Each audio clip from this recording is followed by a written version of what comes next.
Es un público entrenado, es el que tienes, ¿eh? Está claro que el público es entregado, porque normalmente aplauden al final, o sea, aquí le aplaudimos ya desde el inicio, ¿no? Bueno, pues mi nombre es Lucía, soy la directora de la Fundación Ortega Marañón y para mí es un gustazo estar hoy aquí, porque además me he rodeado también con estas dos mujeres extraordinarias, que la verdad es que es de estos actos que a uno le apetece venir, ¿no? Porque siempre, hombre, no todos son tan divertidos ni desde luego tan interesantes, ¿no? Para mí es un placer formar parte de esta mesa, ¿no? Que vamos a hablar de la presentación de un libro, que es Las que faltaban. Me acompaña la autora, Cristina Oñoro, que todos la conocéis, por lo tanto no tengo nada más que decir, y Itziar Miranda, que es una actriz, escritora, una mujer magnífica, que trabaja con nosotros todo el ciclo de igualdad, que tenemos un ciclo que es todos los 8 de cada mes son 8 de marzo, porque esto no sabemos por qué lo tenemos que dejar solo un día con todas las cosas que tenemos que trabajar a lo largo del año. Y que con ella pues estamos trabajando, además de la exposición, que además tenemos a la comisaria de la exposición, a Marga, aquí, pues que con Noemí, con Federico, pues tenemos un grupo de trabajo intentando primero poner en valor lo que fue esta casa, la residencia de señoritas, luego discreparé con una cosa del libro que tengo aquí escrita, señalizada, y además poner en valor el origen de esta casa y sobre todo pues un poco lo que el propio sentido del libro es lo que queremos intentar y intentamos hacer todos los días en esta fundación, que es rescatar a las mejores mujeres de nuestra historia y por lo tanto tener la responsabilidad, ¿no? de poner en valor lo que aquí fue un proyecto pionero y cómo fue la conquista de la igualdad a través de la educación, ¿no? A mí me ha encantado leer este libro, me ha encantado recorrer y ver cómo se puede. Yo creo que este libro lo que es fundamentalmente es cómo se lee la historia de otra manera, cómo se lee con unas gafas distintas y cómo se ve esa parte de la historia que nos habían contado de una forma, pues cómo se puede leer de otra y cómo se pueden sacar la historia de determinadas mujeres que fueron absolutamente determinantes para las que hoy estamos aquí, ¿no?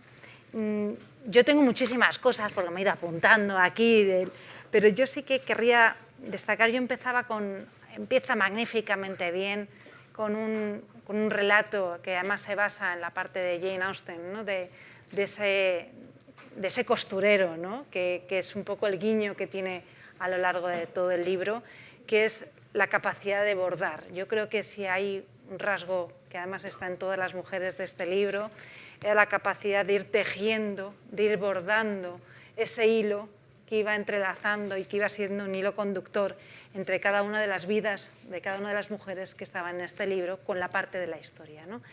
Yo creo que eso está como entrelazado, ¿no? Es como está en todas las historias que vas rescatando y entonces me quedaba con una frase que decías en el libro, Jane Austen bordaba como una artista, ¿no? Y por lo tanto en esa parte de arte, ¿no? Y bueno, pues que está bien reflejada a lo largo de toda la publicación, ¿no? Yo me quedaba también, tengo un montón de frases, de cosas cuando empezabas, ¿no? Decías, empezaba el libro escribiéndolo cuando empezaba la cuarta ola feminista, ya no sé en cuántas, vamos, estamos haciendo surf todos los días, entonces ya no sé en cuántas olas vamos, pero sí que había, yo creo que viene en un momento en donde se replantean, se redefinen o bueno, hay un debate abierto, vamos a decirlo así, sobre qué es el feminismo, qué papel que ocupa y el empeño de otros de hacerse cargo de algo que es más de la mitad de la humanidad, todo se ha dicho de paso, ¿no? Entonces me hace mucha gracia porque empieza ahí, ¿no? Y cuando termina, en el libro vuelve, ¿no? En sus notas a decir, y ha pasado la COVID, y entonces, claro, de repente el mundo ha cambiado, pero llego al final, ¿no? de este libro. Yo me quedo con cosas como cuando decían, empecemos a hacernos cargos de nuestras propias vidas, ¿no? Yo creo que si hay algo que refleja a todas las mujeres que has querido sacar en este libro es que se hacen cargo de sus propias vidas. Hay una determinación, una energía, una fuerza en todas ellas de romper moldes, de ir en contra de las reglas establecidas y por lo tanto de ser aquellas que determinan lo que tienen que hacer. Hay una carta cuando Marie Curie escribe con su con su hermana, ¿no? Y le dice a su hermana, bueno, empieza a centrarte, ¿sabes? Porque estás un poquito descentrada, empieza a pensar qué vas a hacer con tu vida. Yo me voy a casar, yo en tal, tú, mira, si quieres venirte a nuestra casa, te vienes, ¿no? Pero como diciendo, empieza a organizarte. Y luego ves la foto, ¿no? De la conferencia de Solvay, todo lleno de hombres y de ella, y dices, hombre, pues ya la que más encauzada iba en todas las vidas, ¿no? Pero, entonces, bueno, a mí me parecía que ese era también un rasgo muy claro en todas las mujeres que ibas rescatando, ¿no?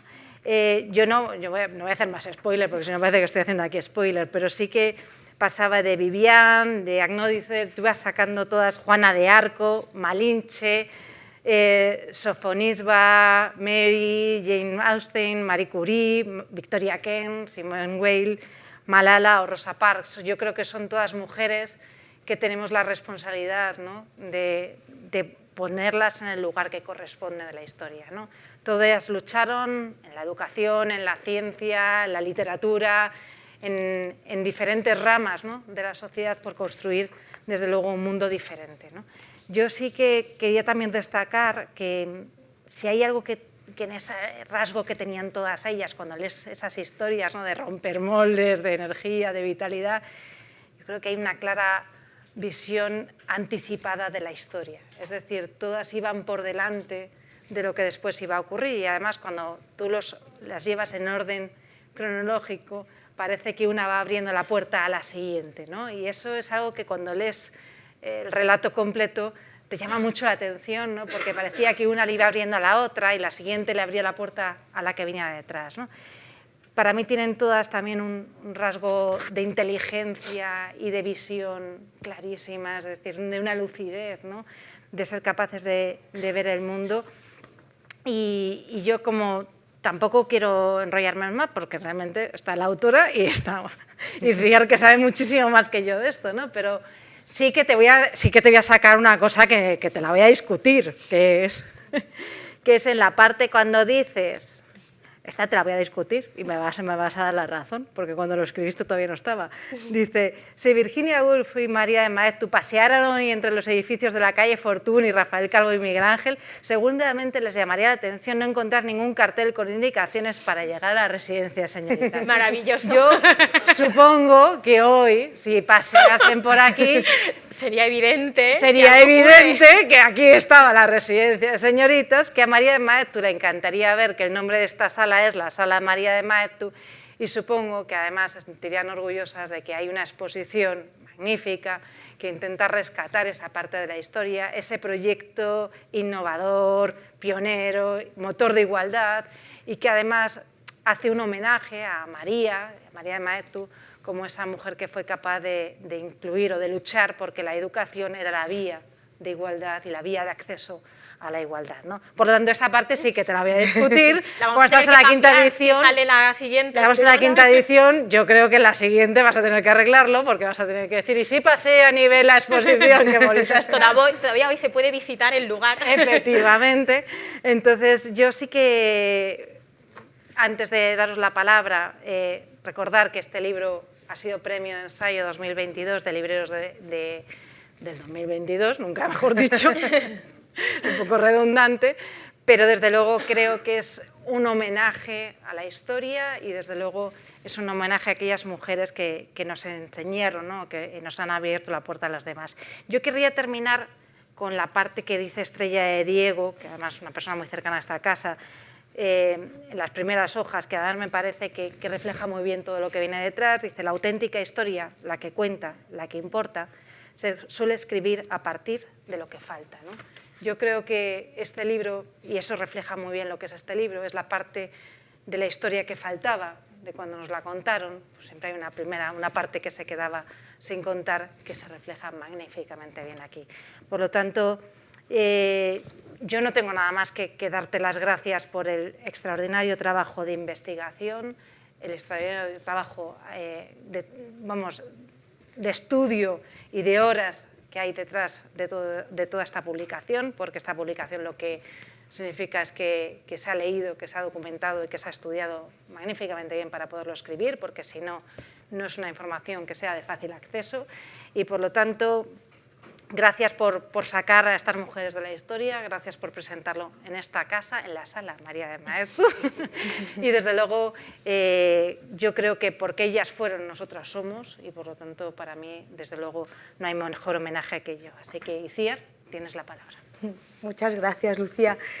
La verdad es que yo estoy muy emocionada esta tarde porque Cristina es una de las mujeres más inteligentes que conozco y más divertidas. Y nos conocemos desde hace muchísimos años, desde que teníamos 18 años, y no vamos a decir la edad que tenemos, pero unos cuantos más. Antes de ayer.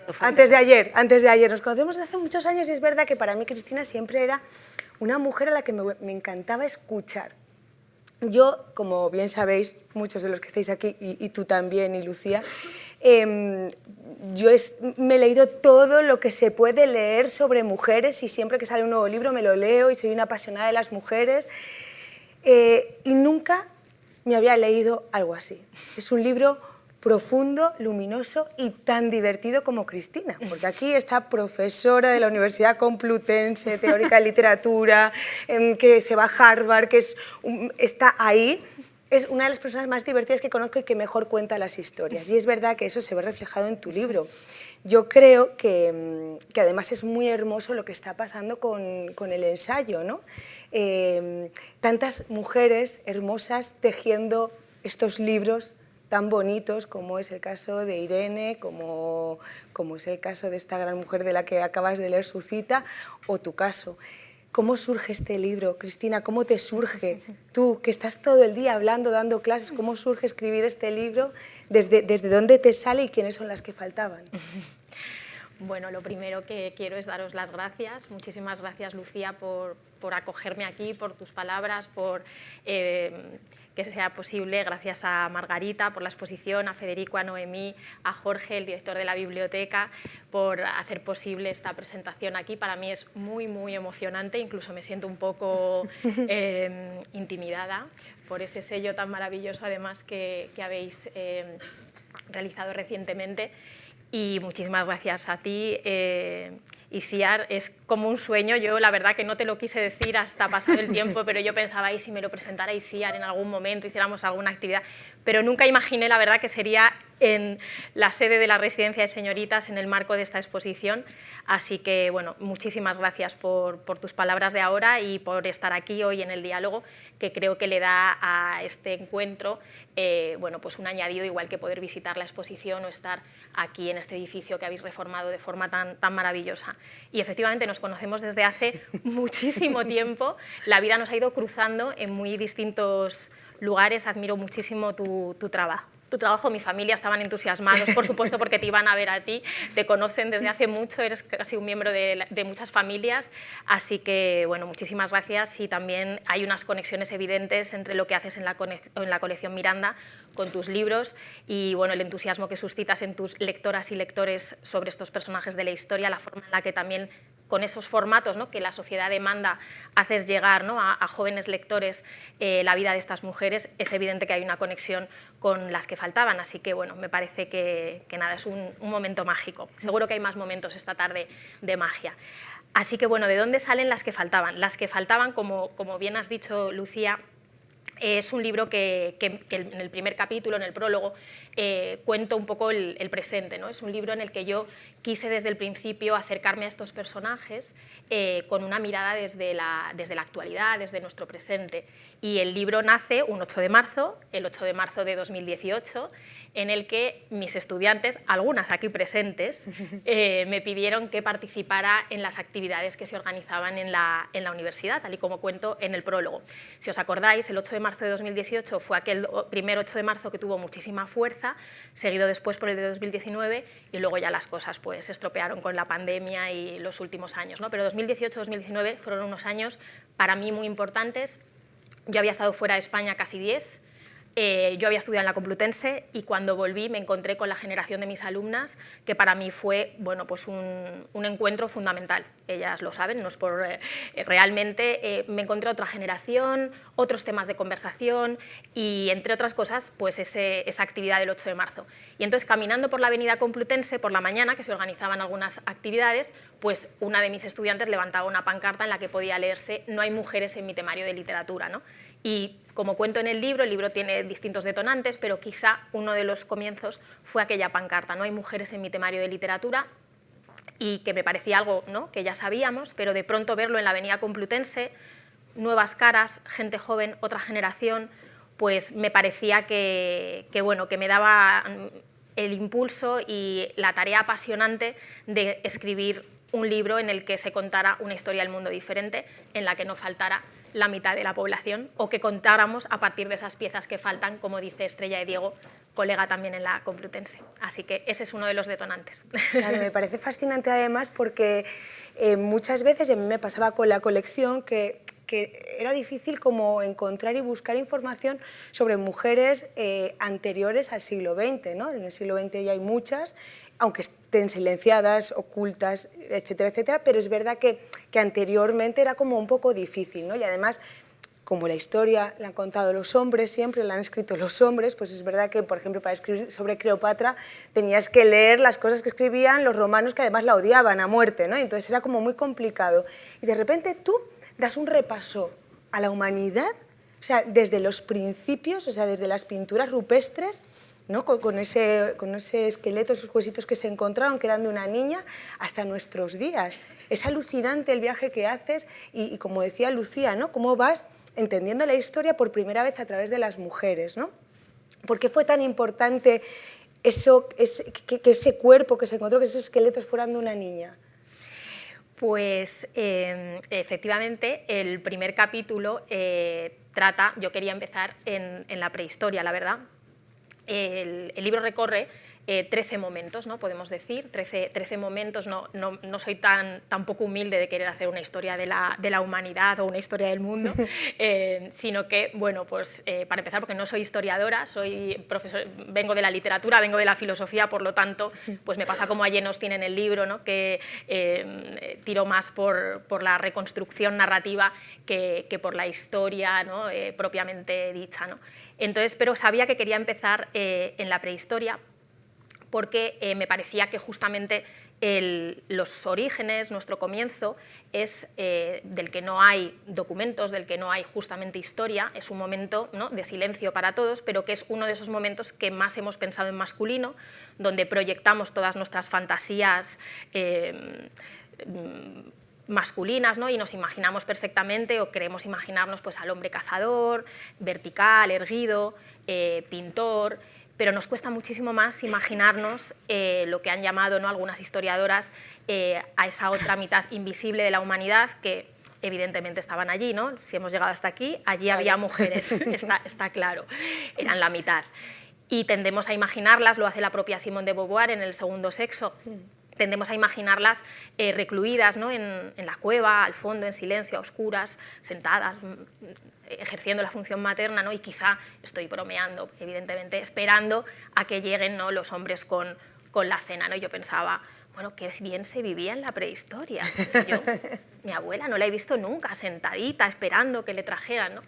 Entonces, bueno, la prehistoria era una forma muy buena de arrancar, porque proyectamos en lo que no conocemos muchos estereotipos. Es un capítulo que trata sobre el sesgo a la hora de abordar el pasado, y además tenía el gancho de esa niña, de ese huesecito que se había encontrado de una niña denisovana, hija de un neandertal de un denisovano y una neandertal, que fue una historia que yo conocí a través del periódico en verano, que se había encontrado ese resto y me dejó fascinada, ¿no? Bueno, por contar un poco así rápidamente, pues yo estaba en verano, ¿no?, y de pronto vi la noticia en el periódico, esto antes de empezar a escribir las que faltaban, antes de saber que iba a escribir este libro, en medio del verano, una noche de agosto, y veo un titular de periódico: encuentran los primeros restos de la primera niña de primera generación híbrida de primera generación. Entonces yo digo, pero ¿qué es esto? O sea, estoy así con falta de sueño, empiezo a leer, es que acababa de ser madre, estoy con falta de sueño. Y el calor de agosto. El calor de agosto. Y ya veo, hija de un denisovano y una neandertal, y yo, ¿y quiénes son los denisovanos? O sea, bueno, tiro del hilo y me encontré con la historia de una científica joven de 34 años a la que luego pude entrevistar para hacer el libro, que de forma azarosa sosa había encontrado, buscando saber si era neandertal o denisovano, se había encontrado con la primera evidencia material, ¿no? Porque sabemos que ha habido cruces de especies humanas, tenemos ADN, ¿no?, en nuestro pasado, pero no el decir padre y madre, ¿no?, 50-50, y entonces además era una niña. Y entonces esa historia de una niña de 13 años, hace 90.000 años, que probablemente tenía signos físicos, como me contó la investigadora, que revelaban, ¿no?, que era de una especie híbrida, le daba la vuelta, ¿no?, a nuestra imagen del pasado, me permitía imaginar un pasado más colorido, donde cabe el azar, los encuentros, y bueno, pues la historia de Denny me conmovió profundamente en aquel momento, y cuando tuve que escribir las que faltaban dije, Denny va en el primer capítulo, porque supe, te ocurrirá que tú eres escritora también, que sabes que quieres escribir esa historia, y bueno, pues hubo que esperar a este libro, y empieza con Denny, que es un poco el gancho para adentrarnos en la cueva prehistórica. Sí, es fascinante porque además abres ese gran tema de que ya se sabe o se intuye que las que pintaban y dibujaban las pinturas rupestres eran mujeres, ¿no?, por el tema de la mano y los huesos que tenemos y que nos faltan o que no nos faltan, ¿no? Entonces de repente tú lo abres. Me encanta también ahora que estás diciendo tirando del hilo, tejiendo la cubierta del libro, hace referencia a Irene Vallejo también con todas esas metáforas que me encantaría que contaras un poco porque me parecen fascinantes, esas metáforas sobre los tejidos, ¿no?, que además nos han unido tanto a las mujeres y nos han permitido expresarnos, y creo que es hermoso porque además tú ya de primeras en la cubierta lo expones, ¿no? Bueno, pues está aquí la editora del libro, Elena Martínez Bavier, que es la responsable de esta preciosidad de cubierta, decidiendo un poco, yo creo que solo una editora como ella hubiera ido adelante con la idea de hacer un bordado real, porque nos parecía que bueno, queríamos hacer una ilustración, no queríamos que saliera una imagen de una mujer reconocible, porque son muchas, ¿no?, las que aparecen en el libro, y bueno, pues surgió la palabra bordar, surgió un poco pues, que la cubierta fuera, me acuerdo, tipográfica, a mí me sonó un poco sosa, y digo, no te preocupes, hay cosas muy sofisticadas, o sea, yo bordar, mira, qué buena idea, tal. Bueno, el caso es que a partir de ahí surgió pues, lo que es el lujo de tener una edición como esta, un equipo de personas que están detrás de esta portada, ¿no? Una diseñadora de arte, una ilustradora y una bordadora que desarrollaron toda la idea, ¿no? Entonces, bueno, pues en la portada, pues jugando con esa idea de las metáforas textiles, del bordado, pues vamos recorriendo un poco los motivos que van a ir apareciendo en el libro, desde la serpiente, la banda de las sufragistas, la bicicleta, que hace referencia a Marie Curie y a Victoria Kent, dos personajes que se cruzan sus historias precisamente aquí en la residencia de señoritas, la espada de Juana de Arco, la carta, flores, ¿no?, de distintos tipos, y por detrás el revés, porque esta historia del mundo pues quiere ser un poco lo contrario a las historias con mayúsculas, de grandes logros, ¿no? He intentado no caer en la idea que dice Isabel Bourdiel, ¿no?, sobre la idea de un paradigma heroico de la biografía, e ir más bien a lo pequeño, a las historias, a lo escondido, a lo que no aparece, y por eso en el libro no solo Denny, sino por la propia Jane Austen aparece adolescente, está lleno de adolescentes, o intento ir a los personajes cuando eran niños y trato de acompañarlos hasta muchos de ellos llegan por ejemplo, Victoria Kent, ¿no?, que llegan a una edad muy avanzada, ¿no?, porque las biografías se suelen concentrar en el momento del logro, ¿no?, pero a mí me encanta ir a pues, las infancias, las edades, las ancianidades, y bueno, pues así surgió toda la metáfora del tejido. Y efectivamente, Irene Vallejo, que es una ensayista a la que yo admiro mucho y que bueno, ha sido, creo que El infinito en un junco es un libro magnífico, pero además es que ha abierto un camino para el ensayo narrativo que es una maravilla, ¿no? Yo creo que a día de hoy los editores, ¿no?, Taurus ya lo era muy consciente, tiene otros libros en el tono del ensayo narrativo, como puede ser Tiempo de magos, ¿no?, de Eileen Berger, un autor, y hay otros, ¿no?, pero yo creo que hay una sensación generalizada hoy de que el ensayo no tiene que ser académico, aburrido, ¿no?, y eso lo ha hecho El infinito en un junco sin lugar a dudas, ¿no?, el abrir ese camino que quizá en otros países será más conocido, de una divulgación que viene de la universidad, que viene de un trabajo riguroso, pero que trata de contar esas historias a un lector más amplio, ¿no? Y efectivamente es un referente, ¿no?, para la escritura del ensayo. A mí me parece muy bonito tu libro también porque es una oda a la amistad de las mujeres y además nombras que tanto Montaigne como Rousseau en su día hablaban de que bueno, no confiaban en que las mujeres pudiéramos llegar a ser amigas, que no teníamos la inteligencia suficiente para realmente tener amistad entre nosotras, porque bueno, como somos unas traidoras, unas brujas, ¿no? Unas malas personas, pues... Y de repente tu libro es una oda a la amistad, a las mujeres, a todas las mujeres que rodeaban a las grandes mujeres también, todas esas hermanas, todas esas madres, todas esas amigas. Empiezas también hablando de esa amistad que surgió, o por lo menos esa devoción entre Juana de Arco, ¿no? y Christine de Pizan, y cómo sigue con las hermanas Anguissola, con Sofonisba y sus hermanas y todo esto, cómo sigue con Marie Curie y Victoria Kent y María de Maeztu, ¿no? Que además es muy bonito porque hay una carta que me imagino que encontraste aquí. Pero bueno, volviendo un poco a todo el tema de la amistad, me parece fascinante cómo las que faltaban no son solo estas mujeres, sino las que les rodeaban, ¿no? Exactamente. De hecho, siempre ya sabíamos, ya en casa, cuando preveíamos un poco el futuro del título y tal, decíamos, bueno, las que faltaban, justamente estas mujeres que aparecen en el título, algunas de ellas son muy visibles culturalmente, como puede ser, bueno, Denny no, evidentemente, pero Cleopatra o Juana de Arco, Marie Curie, ¿no? Son mujeres pues, que no son precisamente las que uno diría que han faltado. Pero claro, yo siempre entendí el título, aparte de los juegos, ¿no? que tengo con el idioma castellano, que es las que faltaban, ¿no? que permite, ¿no? todo el humor desde el título, pues las que faltaban en realidad eran todas las historias que surgen cuando empezamos a contar, cuando empezamos a construir narrativas a partir de piezas que nos han faltado. Es decir, cuando empezamos a contar, por ejemplo, la vida de Marie Curie, no centrándonos exclusivamente en sus logros científicos, sino en la relación con sus hijas, ¿no? que es una pieza que no se ha a lo mejor pues, prestado tanta atención y que tiene que ver con la vida íntima, tiene que ver con las relaciones madre-hija, etcétera, pues surge la figura del suegro de Marie Curie, que fue un descubrimiento maravilloso a la hora de hacer la investigación, ¿no?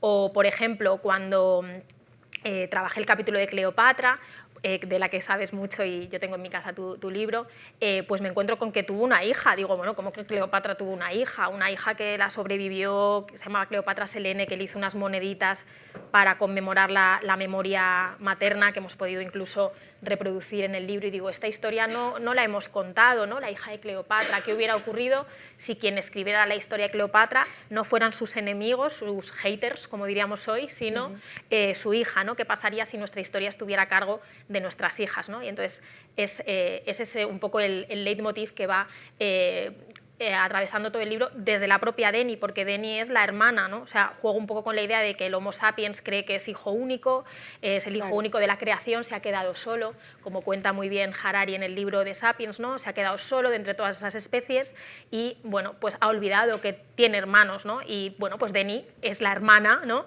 Y entonces las que faltaban son todas aquellas, a veces aquellos, como el suegro de Marie Curie, que no aparecen en la foto, ¿no? en esos 13 momentos de la historia, pero que sostienen, ¿no? ese momento, esa imagen. Hay dos capítulos que evidencian esto muy claramente. Uno es el capítulo de Malinche, que es, como sabéis, la intérprete de Hernán Cortés. Si nos centramos en ella, ahora, claro, la gente lo conoce mucho más que cuando lo escribí por el musical, evidentemente, también hay que cambiar alguna cosa. Te está ayudando eso. Está ayudando. Lo que pasa es que, claro, yo precisamente pues, intento concentrarme en lo que me parecía más interesante, que es la parte de la comunicación humana, de la interpretación. Abordo, claro que sí, la parte un poco, la trama romántica, pero me concentro especialmente en cómo sería el mundo si no fuéramos más que hijos únicos, en el sentido de, si no está Malinche, para que se entiendan, pues no se entenderían Hernán Cortés y Moctezuma, ¿no? O sea, es una imagen para mí muy evidente, Todorov lo explica mucho mejor, ¿no? Es casi emblemática cómo necesitamos ese espacio intermedio, las palabras de ella, el tercero, ¿no? El tercero, para que pueda justamente darse una relación entre dos visiones del mundo que son incomunicables a priori, ¿no? Y el otro ejemplo, ¿no? de esto de las que faltaban, sostener la historia, o sea, Malinche está sosteniendo esa escena, sin ella no se habría producido la famosa conversación en Tenochtitlán, Y la otra es más conmovedores, son los padres de Simone Weil, que la filósofa, no tan conocida en su momento, mucho más a día de hoy, y bueno, pues fueron sus padres los que, precisamente porque ella no era muy conocida, muere muy joven, de forma un poco trágica, inesperada, en medio de la Segunda Guerra Mundial, y son los padres los que recogen los cuadernos, los que los copian, reproducen cada tachadura. Entonces, la sobrina de Simone Weil decía en la memoria familiar, son mis abuelos los que cuando leemos la obra de ella están, se me pone un poco la carne gallina, están sosteniendo el libro, ¿no? Entonces, las que faltaban son todas aquellas, todos aquellos, ¿no?, que incluso en nuestras vidas no salen a veces en la fotografía, pero están sosteniendo la imagen. Y es un poco lo que el libro quizá intenta, el decir, bueno, una historia diferente del mundo es una historia en la que no hay un único protagonista, sea hombre o mujer, ¿no? No hay un único esquema, ¿no?, heroico, sino hay relaciones, hay grupo, hay residencia, ¿no?, hay pandillas, ¿no?, hay amigas, hay hermanas, y son todas esas mujeres que van apareciendo cuando contamos la historia desde esos huecos, ¿no? Sí, es un libro muy profundo, porque ahora estabas hablando de la parte de Malinche y a mí me impactó y me sacudió mucho también cuando Malinche, que al final cuando viajas a México, no sé si os habrá pasado, que todo el mundo te dice es una Malinche, ¿no?, que significa que es alguien al que le gusta mucho lo extranjero, ¿no?, y es un traidor de su tierra. Y ella dice, un momento, yo no traicioné a mi tierra, a mí me vendisteis, porque ella era una esclava a la que venden a Hernán Cortés, a todos los conquistadores, y de repente, ¿no?, la llaman traidora, y para México es la gran traidora, ¿no? Como las mujeres durante tanto tiempo hemos sido las malas de la película sin hacer nada, hacíamos lo que nos decían, nos poníamos donde nos decían, pero encima eres mala y traidora porque intentas sobrevivir a eso y hacerte, ¿no?, con el entorno y tener resiliencia, ¿no?, que es la palabra de moda ahora, ¿no? Sí. Totalmente, y además se repiten patrones, ¿no? Yo soy un poco obsesiva y tiendo a buscar, y en el libro hemos tenido que quitar alguna, tiendo a encontrar todas las simetrías, esto se repite, estos son patrones, y claro, Malinche es la Cleopatra Totalmente. Del lado de allá, ¿no? Yo me atreví a escribir este capítulo porque viví en México, si no creo que no me hubiera atrevido a escribirlo, porque claro, se precisaba también, para hacer ironía, necesitas un cierto conocimiento, y aún así me costó muchísimo. O sea, yo me oriento muy mal, entonces yo todo el caminito hasta Tenochtitlán, por donde iban pasando, yo decía, ¡buf! Y mira que estaba allí, he vivido en Cholula, y por eso Cholula aparece, pero bueno, era difícil porque tenías como que moverte, ¿no?, con una soltura narrativa por cosas que luego podías cometer graves errores. Afortunadamente, como estoy en la universidad, vivo rodeada de grandes sabios y he tenido la suerte de que algunos capítulos tuvieran la revisión de grandes expertos en cada una de las materias, sobre todo de las antiguas, que como tú dices, pues tienen una dificultad añadida, ¿no? Entonces, bueno, tuve la suerte de tener un buen amigo experto en la historia verdadera de Bernal, que leyó el capítulo y bueno, señaló las cosas, ¿no? Entonces, realmente Malinche, Cleopatra, son símbolos, ¿no? Son mujeres reales que pertenecen a la historia, pero que han salido de la historia para entrar en el terreno del mito, para entrar en el terreno en el que justamente, como en la prehistoria, proyectamos fantasías, Y lo que hice fue, en México es la traidora, la gran traidora. En España el interés suele venir por la parte romántica, la amante de Hernán Cortés, que es también una forma, ¿no?, bastante sesgada de acercarse al personaje, y a mí me interesaba la lectura que había hecho, por un lado, el feminismo chicano, que había abordado la figura de Malinche, los trabajos de Gloria Anzaldúa, por ejemplo, o el propio Todorov, con toda la cuestión de la comunicación, de su historia de la conquista, que me fascina. Me leí varios libros muy interesantes sobre el lenguaje, o sea, muy concentrado en de qué hablaron, cómo fueron los intercambios lingüísticos, qué pasó con los traductores. Era divertidísimo, realmente, todo lo que el propio, no ya Hernán Cortés, que ocultó totalmente que tenía una intérprete, ¿no?, y que nos intentó hacer creer en sus cartas de relación que él se había entendido perfectamente con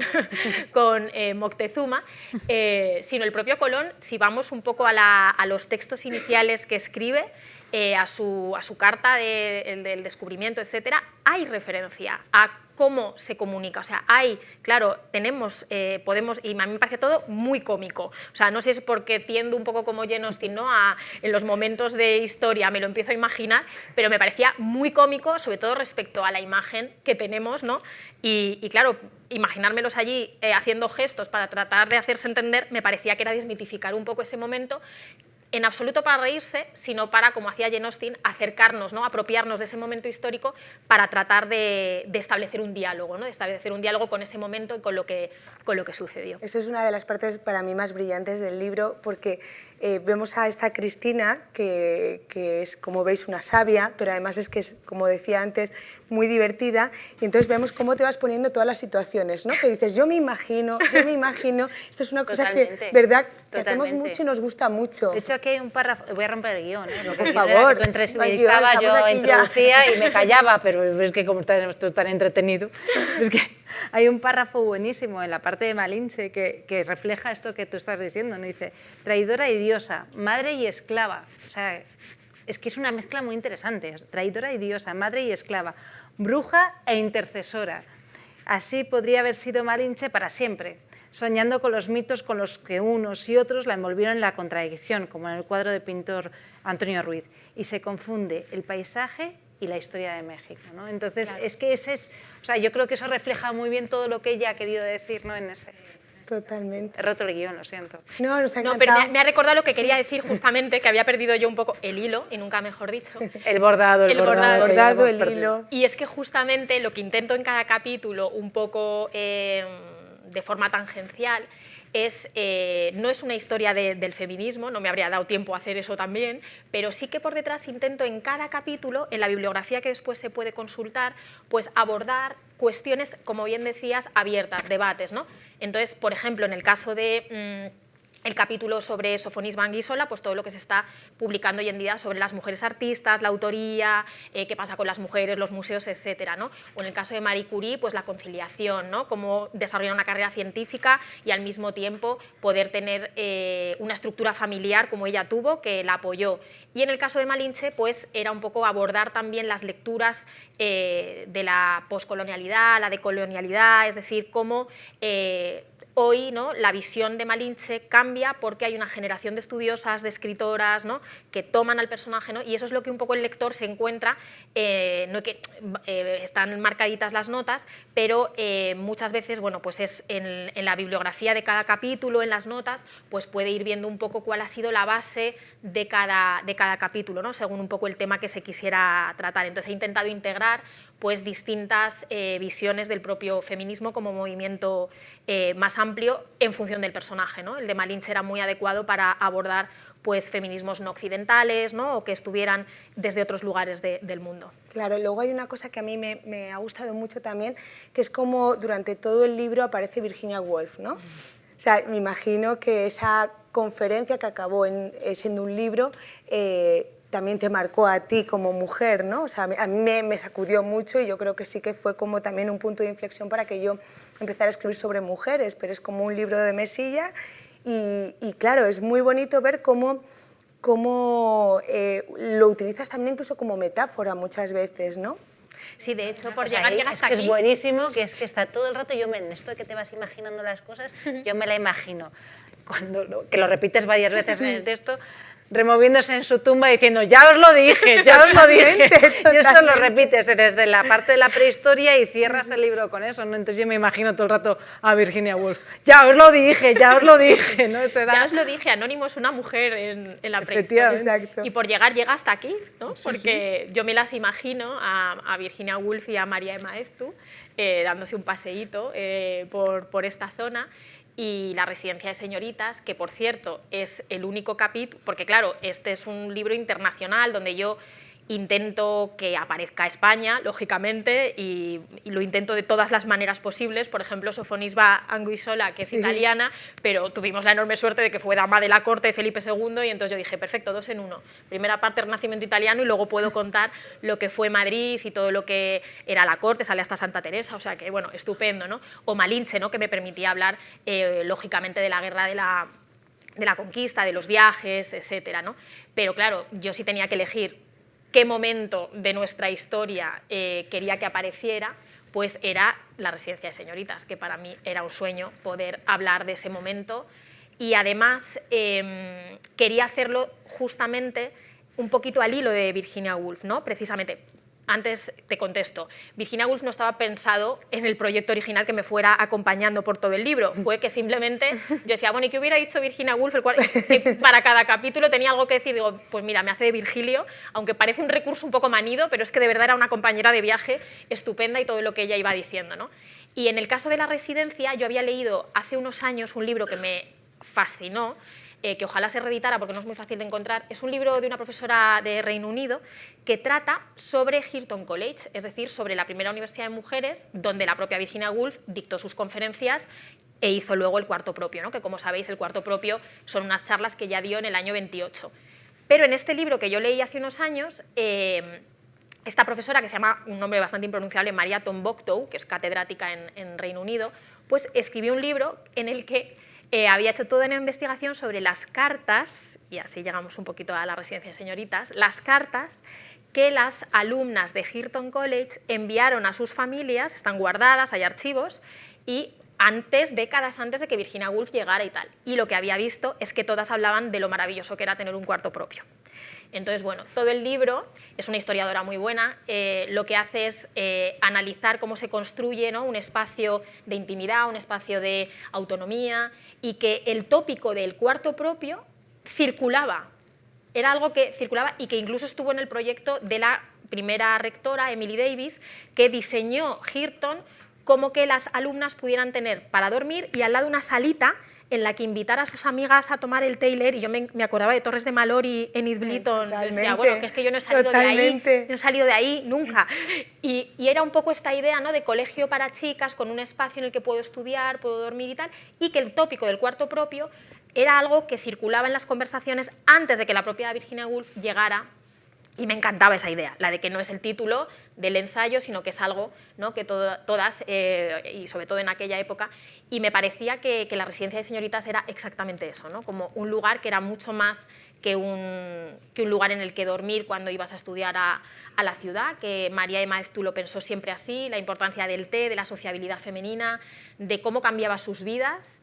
Y yo además es que llegué aquí a la residencia, yo había venido antes, en 2005 incluso acompañé a un profesor a buscar unas cartas de Ortega, pero originalmente cuando llamé la primera vez para venir fue por la carta de Marie Curie, porque sabía que Marie Curie había enviado una carta agradeciéndole a María Emaeztu porque residió aquí cuando vino una de las veces a dar la conferencia, y entonces vine aquí. Y me respondió muy amablemente el director de la biblioteca, pude venir, pude consultar la carta y dije, bueno, tenemos aquí como la profesora de Reino Unido, un montón de cartas que podríamos, ¿no?, de las estudiantes, y bueno, pues así fue como Virginia Woolf me acompañó incluso hasta aquí, hasta este edificio y a este capítulo. Esa carta que ahora está en la exposición. En la exposición, sí, la podéis ver en la exposición. Esto es como dijo Victoria Kent cuando llegó, dice, esto no puede ser, es demasiado elegante para ser un colegio, ¿no? Exactamente. Sí, sí. Hay un momento en el que citas a John Stuart Mill que yo lo había leído ya, pero lo había olvidado y me lo he apuntado porque él, bueno, es uno de los padres del liberalismo y convencido defensor de los derechos de la mujer, y en su libro titulado El sometimiento de la mujer dice: ¿estamos tan seguros de encontrar siempre al hombre apropiado para todo deber o función de importancia social que esté vacante, como para permitirnos el lujo de poner una barrera impidiendo el paso a media humanidad, rehusando de antemano servirnos de sus facultades por distinguidas que sean? Y tú añades que un pasado sin mujeres no solo falsea la historia, sino que la hace menos humana, ¿no? Es verdad, cómo puede ser que la historia se haya contado siempre silenciando a la mitad de la humanidad, ¿no? Cuánto talento derrochado durante años y cómo realmente esas mujeres estaban ahí, no estaban metidas en la cueva, ¿no?, como bien dices, no estaban metidas en la cueva sin hacer nada, sino que hicieron, pero la silenciaron, ¿no? ¿Por qué? Como profesora ya te digo, ¿por qué crees que nos han estado silenciando durante tantos años? Bueno, yo creo que tampoco creo que hay una especie de conspiración, ¿no? Es una pregunta que a veces me digo... Bueno, ya lo decía Aristóteles, ¿no? Cuando Claro. A sus alumnos les decía, si realmente queréis ser veraces en vuestros textos, nunca creéis un personaje femenino que sea inteligente Valiente. y valiente, porque nadie os creerá y pensarán que es una comedia, ¿no? O sea, pero hasta nuestros días, ¿no? Se nos ha quedado esto tan aristotélico. Pues por ahí va la respuesta, ¿no? Yo creo que hay, en primer lugar, cuando miramos hacia atrás y buceamos en esos momentos tan lejanos en el propio Aristóteles, hay unos prejuicios sobre la inferioridad de las mujeres, física, mental, moral, ¿no? Que hasta hace no tanto tenían que ser discutidos. La propia Concepción Arenal, vinculada también a la generación de estas mujeres, en La mujer del porvenir todavía tiene, y estamos antes de ayer, o sea, Sí. antes de ayer, o sea, las mujeres ya se estaba debatiendo si abrirles las puertas de la universidad, o sea, no quiero imaginarme más atrás, ¿no? Y todavía tiene que demostrar, defender, ¿no? Que no son inferiores físicamente, que no son mentalmente, pero porque muchos de los grandes maestros a los que nos encanta leer, porque una cosa yo creo que no quita tampoco la otra, lo han dicho, o sea, en el libro está lo que dice Darwin, lo que dice Aristóteles, lo que Stuart Mill es una excepción. De tejer, de lo que significaba para él Freud, tejer. Rousseau, ¿no? Que Rousseau hace ese libro maravilloso, El Emilio, sobre la educación del ciudadano, que leyeron apasionadamente mujeres como la propia Mary Wollstonecraft, ¿no? Las ilustradas, y cuando llega el capítulo de Sofía, que es la compañera del Emilio, dice, bueno, pero las chicas no. Porque es que su lugar es otro, nadie quiere tener una magisabidilla en casa cuando llega cansado de trabajar, que le estén dando que lean un poquito para tener conversación, sí, eran ilustrados, sí. Pero, hombre... Y que bailen y canten también. Y toquen el piano, sí. Pero ya está. Como en casa la de propia muñecas, Victoria ¿no? Kent, ¿no? Efectivamente. La propia Victoria Kent fue la que se levantó para decir, no, por favor, que no veten las mujeres que no están preparadas, y eso sí que fue antes de ayer. ¿no? Y una mujer a la que ahora ponemos tanto en valor, que luego ella tenía sus razones, ¿no? Hablaba de que, claro, de que las mujeres votarían lo que dijeran los maridos, pero aún así había que dar esa oportunidad, que gracias a que Clara Campoamor salió ahí a defender. Sin duda, y mucha gente me ha preguntado por qué has incluido a Victoria Kent y no a Clara Campoamor, y la respuesta pues, es un poco humilde, muy humana, y es porque sobre Victoria Kent tenía muchísima información, había leído, me fascinaba el personaje, y tuvo una vida muy larga que se movió por muchos sitios, y entonces en un único capítulo podía abordar residencia de señoritas, ocupación nazi en París, guerra civil, exilio en Estados Unidos, o sea, era, vamos, todo lo que quiere un guionista. Sí, ¿no? Totalmente. Entonces, y porque realmente yo había leído los diarios de Victoria Kent hacía tiempo, que escribió durante la ocupación alemana en París, y me habían fascinado, que los escribe en masculino, crea un alter ego masculino, y lo había leído, lo había estudiado, incluso había publicado alguna cosita, pero académica, y pensaba, pero esto cómo no se conoce más, que es fascinante. Y luego hubo un libro muy bueno de la profesora Carmen de la Guardia sobre el exilio compartido, la relación sentimental que mantuvo Victoria Kent con Louis Crane ya en el exilio en Nueva York, que es toda la segunda parte del capítulo, y que me dejó un trabajo maravilloso hecho en todos los archivos de Yale, de los papeles de Victoria Kent, y me parecía que esa historia justamente era la que nos faltaba. O sea, como que lo que teníamos en la cabeza era la Victoria Kent en blanco y negro, directora general de prisiones, que se levanta y que no quiere darle el voto a las mujeres cuando muy poquito antes, ¿no? Había agradecido el cargo y lo que significaba para las mujeres, ¿no? Que había quedado en que ella misma nunca se definió como feminista, que quería alejarse lo máximo posible del women's movement, como ella decía, pero precisamente creía que nos faltaba, y en el capítulo en el libro no es la única, hay otras mujeres pero me parece importante también presentar a los personajes pues, lo que nos gusta y lo que no nos gusta, lo que estamos de acuerdo, lo que no, y en sus contradicciones, humanidad, ¿no? Y bueno, por eso la introduje, porque... A mí me parece que es un acierto, pero sobre todo, primero por todo lo que dices, pero sobre todo porque con Victoria Kent vemos la evolución que tenemos todos hemos tenido una educación machista, todos hemos leído a todos estos autores que nos han hecho lo que somos, ¿no? pero también nos ha dejado media, pues todas las películas de Disney que hemos visto que nos han hecho tanto daño. Y de repente ves a una mujer que, como bien dices en el libro, cambia muchas veces de opinión, ¿no? Y creo que esa cabeza abierta, que va cambiando de opinión, que al principio dice que no le gusta ir en bici, ¿no? Cuando la bici era símbolo de la... y luego llega a París y dice, o voy en bici o no llego a los sitios. Entonces, cómo ella va cambiando en función de lo que le rodea. Creo que es esa escucha abierta que todos tenemos y todas tenemos que tener con el feminismo, ¿no? De no pasa nada, no soy aquí una banderada, cada día cometo errores y vamos a intentar que el mundo sea mejor y más justo. Claro, además, justo me estaba acordando mientras te oía hablar que el título del capítulo es Mudanzas, porque a propósito de la residencia de señoritas quería abordar lo que significaba para las mujeres la conquista del espacio público, ¿no? Entonces, el capítulo, claro, ella se mudó muchas veces, su padre era sastre, entonces también hay toda la metáfora, ¿no? Del cambio de... Juego con la metáfora de la, bueno, pues también ese cambio de identidad de género que ella hace al escribir en masculino esos diarios, se va a la otra punta del mundo, ¿no? Y lleva una vida totalmente moderna. Ella lo que escribía era, el lugar de las mujeres es casarse, tener hijos, cuidar el hogar. Que luego no tuvo hijos. Y luego dices, ¿y tú?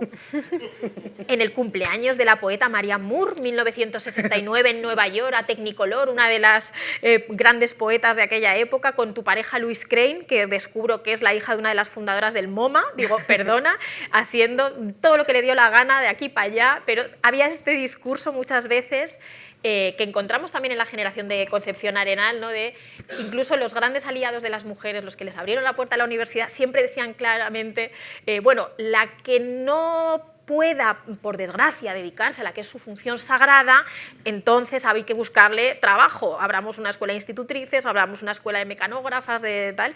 Entonces, bueno, es muy divertido ver cómo hace muy poco pues todavía había que... Pero es un poco lo de mudanzas, ¿no?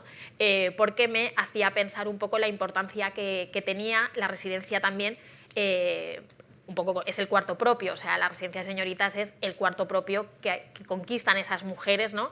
Profesionales, con aspiraciones, que vienen de otros lugares, que por primera vez tienen un cuarto para ellas, y jugaba con esta idea de la mudanza, del cambio. Y bueno, pues viene muy bien que habéis reformado, ¿eh? Es como muy... Puedes hasta ver el cuarto. Sí, claro, efectivamente, efectivamente. Bueno, Jo, muchas gracias. Yo creo que nos estamos quedando ya sin tiempo, ¿verdad?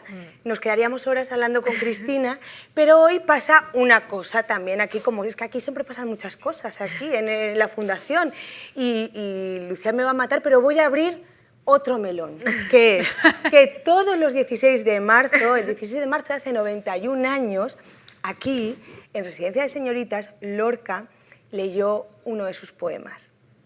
Y entonces tenemos la invitación, muy bonita, que qué pena, no la podemos poner, ¿no?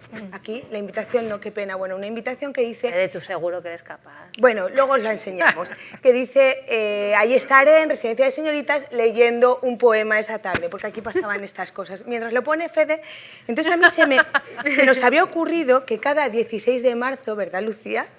Ay, ay, ay. Se va a leer el poeta en Nueva York de Lorca, aquí en la Fundación.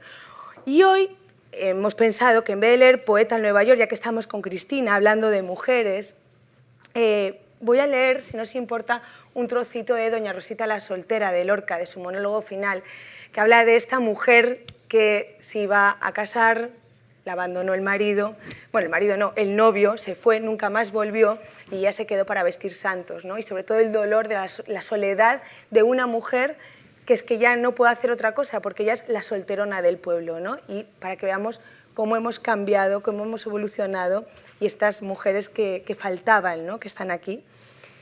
Dice cuando ya va acabando el monólogo, ya soy vieja, ayer le oí decir al ama que todavía podía yo casarme, de ningún modo, ya perdí la esperanza de hacerlo con quien quise con toda mi sangre, con quien quise y con quien quiero.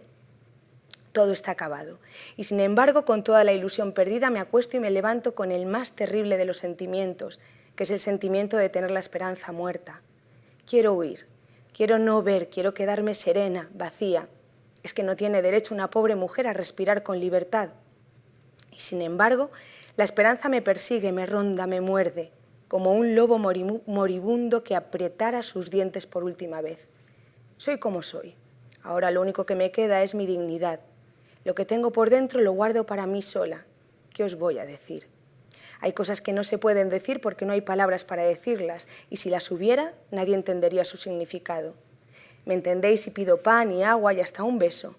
pero nunca me podríais ni entender ni quitar esta mano oscura que no sé si me hiela o me abrasa el corazón cada vez que me quedo sola. Sería el cuento de nunca acabar. Yo sé que los ojos los tendré siempre jóvenes y sé que la espalda se me irá curvando cada día. Después de todo, lo que me ha pasado les ha pasado a 1000 mujeres. Bueno, pues cerramos con las mujeres de Lorca y Cristina, gracias por ese libro maravilloso. Gracias a ti. Gracias. Yo creo que van a poner, ¿no? No, creo que sí. Yo creo que van a poner para que veáis la carta. Está ahí, ¿no? Estamos trabajando en ello. Pues igual, mientras tanto, si alguien quiere hacer una pregunta, mientras se pone... Nadie quiere hacer ninguna pregunta. ¿No? Mira, aquí está. Como veis, Madrid, marzo 1932, 7 de la tarde del día 16, como nos hemos visto hoy aquí todos, a las 7 de la tarde, la tarjeta de asistencia, y el tema era Poeta en Nueva York, de Federico García Lorca. Bueno, pues por más 16 de marzo, ¿no? Hombre, totalmente. Bueno, gracias.